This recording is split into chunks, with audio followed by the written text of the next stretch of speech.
Hello everyone, my name is Vipul Jain and today in this video I will be showcasing you the microservices roadmap. Microservices architecture, you might have heard this word, it's a buzzword nowadays. But before that we need to understand that what is the current architecture many of the companies and organizations are still following, which is called a monolithic architecture. So in this particular slide, I will be talking about the major differences between the monolithic architecture and the microservices architecture.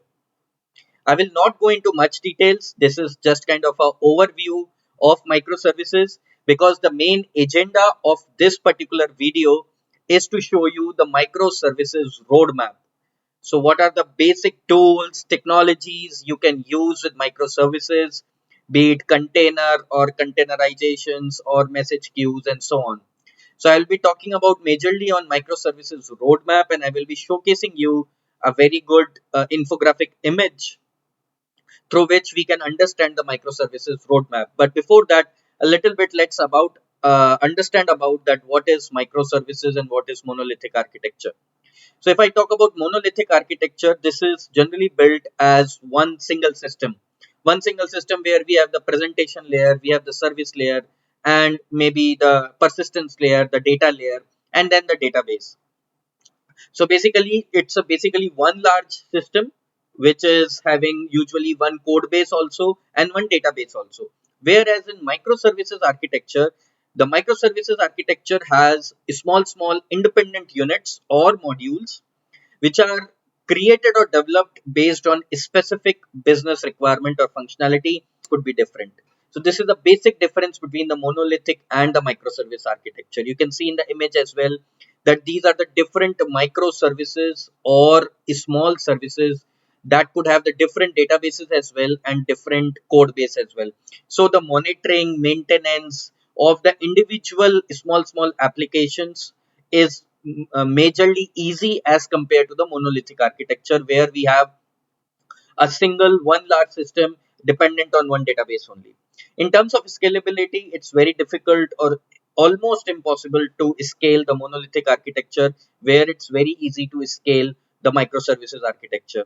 Database, as I mentioned, in monolithic architecture, you have only one database, almost one database. So everything is shared within that database only. So for example, you have small applications or small use cases within a big application, but the database will always be same in a monolithic architecture. Whereas in microservice architecture, we can have different databases for individual projects or small modules. In terms of deployment, means large code base makes IDE slow, your interface is slow, and also the build time gets increased. Similarly, for on the other hand, for microservices architecture, since each project is independent, so you have different independent modules, and those are very much independent and very small in size. So deployment and build time becomes very easy and simple. Very important thing about monolithic and microservice architecture for the coupling. So they are very tightly coupled. The layers are very tightly coupled in a monolithic architecture. So it's very difficult to change going forward. Let's say I want to change the technology or the framework in a monolithic architecture. So that becomes very difficult because everything is very tightly coupled and dependent on each other, to be very specific. Whereas in microservice architecture, the technology can be changed at any point of time, the framework can be changed because you have individual applications working, having a different code base and different database as well. So this was just a brief overview of the monolithic and microservices architecture, which I want to tell you very initially. Again, microservices architecture can be considered as the extension or evolution of SOA, which is SOA, service oriented architecture. So in microservices, basically we have small, independent and loosely coupled small application, and each service can be considered, or each module can have a separate code base which is managed by a small development team. So in terms of deployment, persisting the own data, the responsibility, it goes into different teams because they are responsible for maintaining their data, APIs, external state, and so on. So microservice architecture, basically in my terms, I can say it allows you to maintain the individual application, small services of a very big picture or a very big application. So you can have a different code base, you have a different database as well, so that if any of the service or small service goes down, it does not affect your complete application as a whole. So that is the main purpose of microservice architecture. Again, we can talk about the microservices benefits, that what are the benefits of the microservice architecture. It can be splitted into numerous components. It's very robust, decentralized operations it have. The routing process will be simple in a microservice architecture. Now, coming to the most important slide of this particular video is the microservices roadmap. So, guys, even if you are not familiar with microservices, it is new for you, new architecture for you. It might be possible that you might have not started your journey with microservices, but believe me, as an experienced or as an architect, or if you're working as a team lead in any organization, irrespective of the technology, you must be cognizant and aware of these terms at least. And that's the whole purpose and idea of creating this video, so that what is container orchestration. For container you can use Docker, for example. For databases you can use either SQL or NoSQL databases, for example NoSQL databases, MongoDB or Cassandra. For container orchestration you can use Kubernetes, Azure Kubernetes. Also you can use OpenShift, is also very famous in this regard. Similarly, for languages you can use Java, Python, .NET, Node.js, and so on. Similarly, for message broker you can use Kafka, and you can use RabbitIQ as well.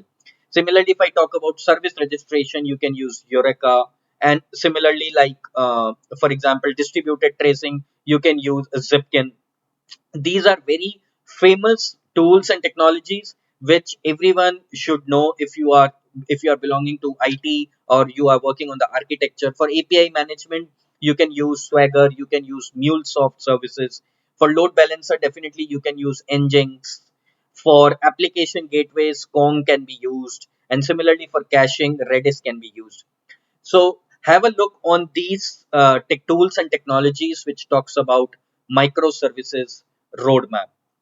Now coming to the last slide of this particular video. Now these are the major giants, I will say, or major big companies which are using microservices in their applications and in their services. Earlier, for example, if I talk about Amazon or Netflix, they were using the monolithic architecture only, but later on they figured it out and they realized the problems, the disadvantages associated with monolithic architecture. Because for example, if I talk about Amazon has different services. For example, Amazon shopping portal, Amazon Prime, and so on. So these are the different services which can be considered, and that is how these very big companies are using this microservices architecture. Now, repeating once again, the main purpose of this video, creating this video for microservices roadmap. So you should know about all these tools and technologies which can be used for different purposes. For example, API management, caching, load balancer, container orchestration, languages, message brokers, and so on. So that's all for this video. I hope for the starting purpose as a beginner, this particular slide or this particular video, I will say, will definitely going to help you to understand the difference between a monolithic architecture, which is very tightly coupled architecture having a single code base. It's very difficult to change the language and framework going forward in a monolithic architecture. And the difference it makes microservices architecture being loosely coupled. It is a combination of multiple small independent services which can combine together to create a very big service. And the best example is Amazon and Netflix, Uber, and so on. So that's all in this video. I hope you will enjoy and you have learned a lot, or maybe as a beginner, what is microservices, what is microservices architecture, and what is its roadmap. You can go ahead and learn a lot. Thank you.